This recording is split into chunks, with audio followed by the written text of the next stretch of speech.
Israel has openly intervened in Syria for the second time this year. This according to U.S. officials.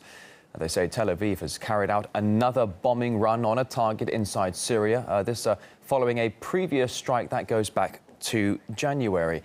Now, it's not immediately clear what exactly was targeted in this latest attack. Some officials say it was an arms shipment on its way to Hezbollah in Lebanon. Others claim, though, it was a Syrian warehouse. So far, though, neither Israel nor Damascus have confirmed the reports, but Tel Aviv has said in the past it would do everything possible to stop the Syrian government from handing weapons over to Hezbollah. Back in January, Israel bombed a convoy on the Syrian-Lebanese border. Do stay with RT for the latest on this breaking news story. In fact, let's get some reaction now on this story here on RT. And join from California, Conn Hallinan, a contributing editor for the U.S. think tank Foreign Policy in Focus. Good to see you today. Thanks for joining us on this Saturday. After the last Israeli airstrike in January, Damascus did say that it reserves the right to defend itself, but it never did. How do you expect the Syrian government to react now? I don't expect the Syrian government to do anything specific. I don't expect them to respond to this. I think that if they did, it would create the possibility of a much more massive Israeli attack.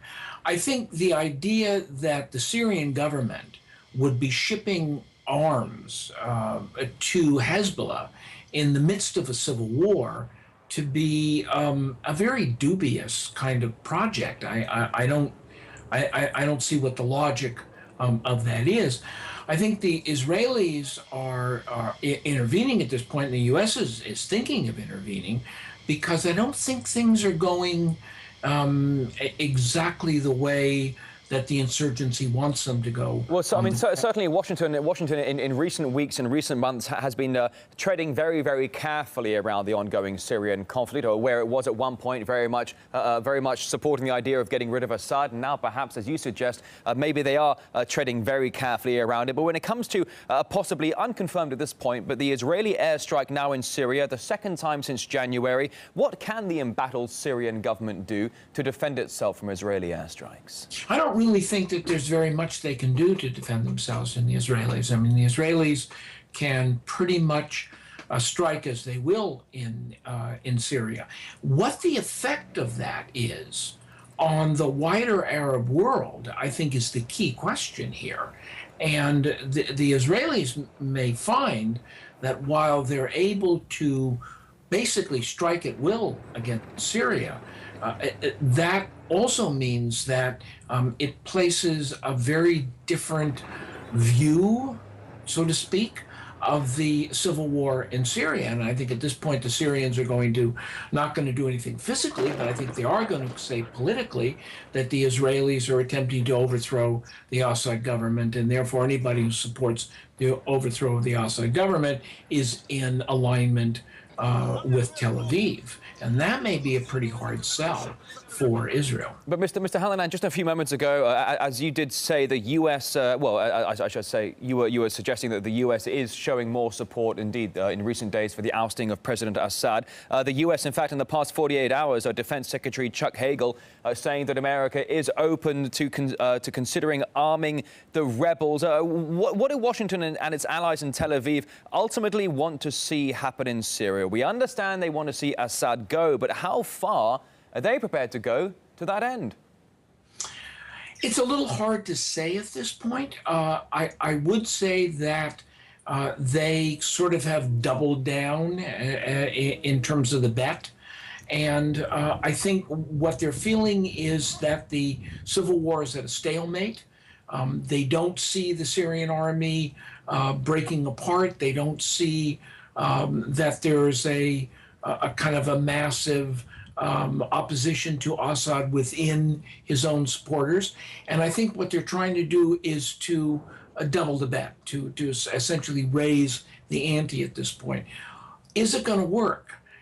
It's very hard to say. I think that the Syrians can't do much in response to it, but I'm not sure that the Israeli attack and the U.S. step-up of support for the insurgency necessarily plays that well in the rest of the Arab world outside of the Gulf countries, or at least... Well, we certainly are seeing a growing amount of desire for intervention, whether it comes from Western powers or even from regional powers, the immediate neighbors surrounding Syria.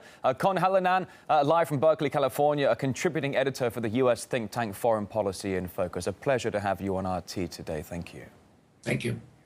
All right, now let's get the latest from our RT's Middle East correspondent, Paula Slier, now joining us live here to bring us up to date on this developing breaking news here on RT this Saturday morning. Hello, Paula.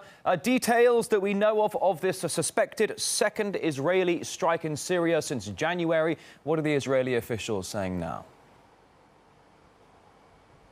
Well, as of yet, there's been no official comment from the Israeli side, but Israel in the past has said that it will do everything necessary to stop the transfer of weapons from Syria to Hezbollah or other so-called terrorist groups. Now, the US officials are reporting that Israel conducted an airstrike into Syria. What's not yet clear is what and where the target of this attack was. There are some reports that say it was a chemical weapons warehouse, whereas others are reporting that it was an arms convoy on its way to Lebanon. What's also unclear at this stage is whether or not Israeli planes actually entered Syrian airspace to conduct the attack, or whether they launched missiles from the Israeli side. It's also not clear whether or not the Israelis alerted the Americans before they carried out such an attack, and White House officials have referred all questions to the Israeli regime, which, as I say, at this stage is keeping mum on the topic. This is, as you say, the second time this year that Israel conducted airstrikes into Syria. Back in January, Israeli fighter jets attacked a convoy of sophisticated anti-aircraft missiles that were believed to be on their way to Hezbollah. The Syrian government is allied with Lebanon's Hezbollah, and Israel has said repeatedly in the past that it is committed to making sure Syria doesn't supply any game-changing weapons to Hezbollah. So essentially, you have a situation where Israeli warplanes violate Lebanese airspace on a regular basis, and Hezbollah recently going on record saying that it had intervened in the Syrian conflict to help its allies in Damascus. As far as the chemical weapons issue goes, Syria recently said, and this was after the US claimed that it had intelligence pointing to the recent use of chemical weapons by Damascus. The Damascus regime said that it doesn't have any kind of chemical weapons and would never use them on the home front, if indeed it did have them. Following that, the first Israeli airstrike happened in January, and Syria then said it reserved the right to defend itself, but there was no open retaliation. There has been tension building up between Syria and Israel for quite some time, and particularly recently, the two countries share a border, and that is the disputed Golan Heights, which is Syrian territory that is essentially occupied by Israel. And we've seen there recently clashes as well as exchanges of mortar fire in the past few months. So certainly an incredibly tense situation on the ground, but as of yet, no word from the Israelis as to whether or not they participated or carried out this strike. All right, the latest on this breaking news here on RT, that of RT's Paula Slier there, and Israel's suspected second strike this year inside Syria. Thank you.